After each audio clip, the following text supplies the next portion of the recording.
Hello everyone, আসসালামু আলাইকুম। কেমন আছেন সবাই? আমি আজকে আপনাদের সাথে শেয়ার করতে যাচ্ছি সিলেটের ঐতিহ্যবাহী নুনের পিঠা বা নুন গড়া পিঠা।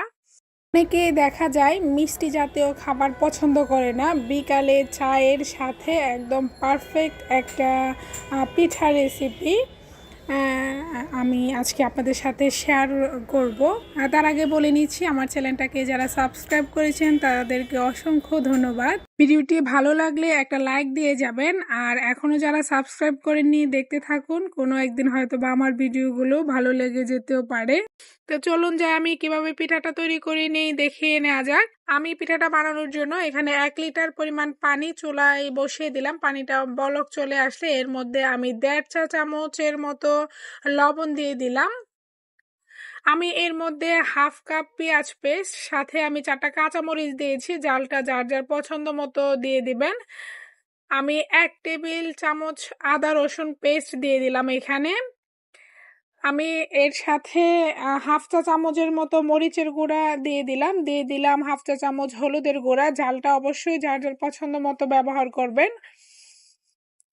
আমি এর মধ্যে সামান্য পরিমাণ ভাজা জিরের গুঁড়া দিয়ে দিলাম। দিয়ে আমি পানিটাকে নাড়াচাড়া করে মশলাগুলো মিশিয়ে নিলাম পানির সাথে। এর মধ্যে আমি 1 টেবিল চামচ তেলও ব্যবহার করেছি, তাহলে দেখা যায় ডোটা খুবই মসৃণ হয়। 1 লিটার পানির জন্য আমি এখানে 1 কেজি পরিমাণ চাউলের গুঁড়া দিয়েছি। আমি আগেই চালের গুঁড়াটাকে মেপে রেখেছিলাম, তবে পানির পরিমাণটা অনেক সময় দেখা যায় চালের গুঁড়ার সাথেও ডিপেন্ড করে। অনেক সময় শুকনা চালের গুঁড়া হলে দেখা যায় পানির পরিমাণটা কম বেশি লাগতে পারে। তবে পানি বলক আসার পরে চালের গুঁড়াটা দিয়ে চুলার উপরে হাঁড়িটা রেখে তাপমাত্রা একদমই কমিয়ে চুলার এখানে যদি ভালোভাবে মিশিয়ে নেওয়া যায় তবে ডোটা খুবই পারফেক্ট হয়। এই যে চুলার আঁচ আমার একদমই লোতে আছে। এখন যদি মনে হয় যে ডোটা একদমই নরম হয়েছে, এই পর্যায়েও কিন্তু চালের গুঁড়া মিশানো যায়। এই জন্য আমি এখানেই করে নিচ্ছি ভালোভাবে। আমি এর মধ্যে 1 চা চামচ কালো জিরা দিয়ে দিলাম। দিয়ে আমি 5 মিনিটের মতো ঢাকনা দিয়ে রেখে দেব। এখানে কিন্তু আমার 80% মথা হয়ে গিয়েছে। তো আমি উঠিয়ে দেখে নিচ্ছি আমার একদমই পারফেক্ট একটা ডো হয়েছে। এই যে আমি ওখান থেকে সামান্য পরিমাণ নিয়ে আমি এই দেখিয়ে দিচ্ছি, একদমই হাতে আমার লেগে আসছে না, খুবই মসৃণ একটা ডো হয়েছে। আমি এখন এটাকে একটা পরোটা থেকেও কিছুটা মোটা করে রুটি বেলে নিব।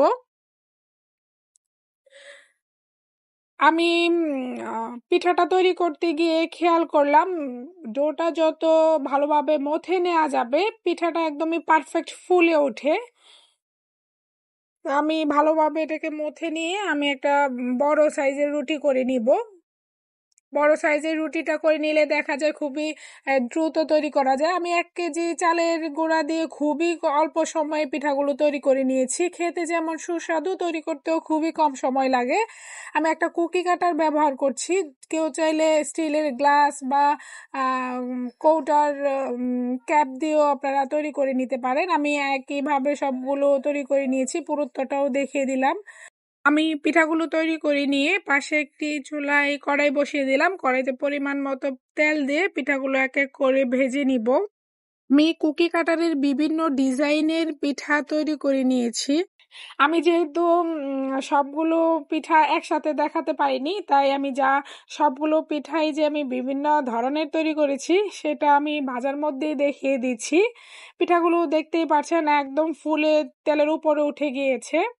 সবগুলো পিঠাই আমার একদম ফুলে গিয়েছে। বাইরের অনেক নয়েজ থাকার কারণে আমি শব্দগুলো শোনাতে পারিনি। একদম আমি যখন উঠাতে গেছি একদম ঝনঝন শব্দ হচ্ছিল, এতটা মচমচা হয়েছে। এই যে আমি নাড়িয়ে নিচ্ছিলাম, বাট বাইরের অনেক নয়েজ ছিল। আমি ভেজে নিয়ে যখন ভিডিও করতে গেছি একটা ডিশের মধ্যে রেখেছিলাম। তো ঘরে আমার অনেক মানুষ ছিল, ভিডিও করতে গিয়ে দেখি সবাই একদম মানে কমপ্লিট করে ফেলেছে খেয়ে। তো আমি আর সেটা দেখাতে পারিনি। বাকি পিঠাগুলো আমি এই যে ফ্রোজেন করব, এই জন্য একটা ডিশে রেখেই আমি পলিথিন দিয়ে ফ্রোজেন করে নিচ্ছি। আমি এখানে ৩-৪টা লেয়ার করে দিয়েছি, এই জন্য পলিথিনটা ব্যবহার করেছি। আমি এটাকেই রেখে ডিপ করে নিয়ে আমি একটা বক্সে রেখে দিব। ফ্রিজ থেকে নামানোর পরে ভাজলেও একদম ফুলে ওঠে, সেটাও আমি ভিডিও শেষে দেখিয়ে দিব। আমি ঢাকনাটা দেওয়ার আগে নিচে একটা টিস্যু দিয়েছি, উপরে একটা টিস্যু দিয়ে জাস্ট ডিপে রেখে দিব। আমার ভিডিওটা এতক্ষণ দেখার জন্য সবাইকে অসংখ্য ধন্যবাদ। ভিডিওটি ভালো লাগলে একটা লাইক দিয়ে যাবেন। এই যে ভেজে নেওয়ার পরও সবগুলো পিঠা একদম ফুলে উঠেছে ফ্রিজ থেকে নামানোর পর। সবাইকে আবার অসংখ্য ধন্যবাদ। আসসালামু আলাইকুম।